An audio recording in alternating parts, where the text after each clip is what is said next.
but I went ahead and informed the officer that pulled me over that I was carrying, because in that instance, I felt like I didn't know if I was going to get put in handcuffs or not. Last year, I want to say it was in the fall or so, I shared a video where I was talking about concealed carry reciprocity. I went into why it's important to familiarize yourself with the laws of the state or states that you're visiting. There are 5 things that I'm most concerned with learning or familiarizing myself with prior to visiting a state that I plan on concealed carrying in. 1, is there an ammunition restriction? 2, is there a magazine restriction?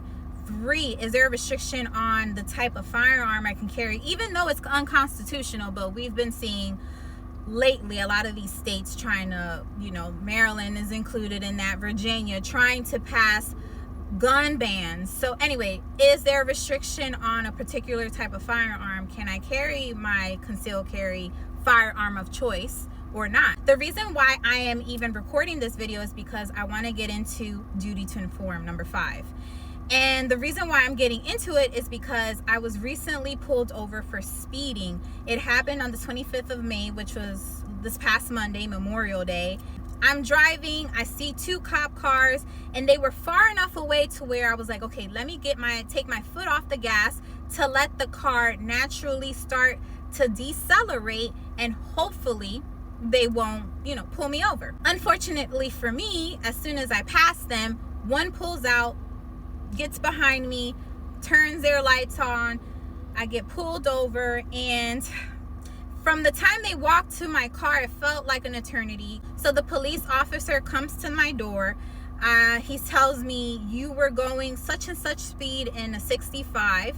And once he told me how fast I was going, I started to get even more nervous because I couldn't remember what constitutes reckless driving.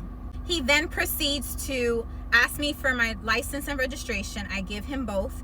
And in that instant, I was like, it's probably a good idea to let him know that I'm a concealed carrier. As he's starting to walk away, I stop him and I say, FYI, I'm a concealed carrier.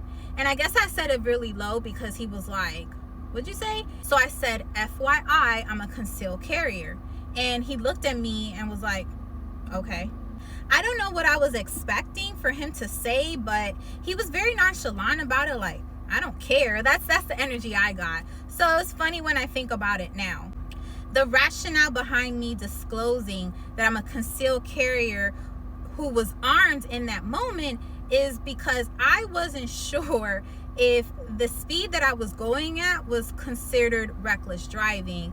And I figured that that was the perfect time to let him know that I'm carrying a firearm because I wasn't sure what was going to happen next. Luckily for me, when he came back, he gave me a warning. And in closing, sometimes you may have to disclose even if you're not required to because of the circumstances that you're in. And it's okay to do that. You have to use your brain. You got to be smart about it. You don't want to escalate a situation and have them think that you're a threat.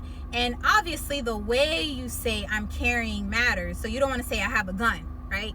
You want to tell them I have a permit. I'm a permit holder. I'm a concealed carrier. You want to say it along those terms so that way you're not coming off aggressively, even though let's say that's not your intent.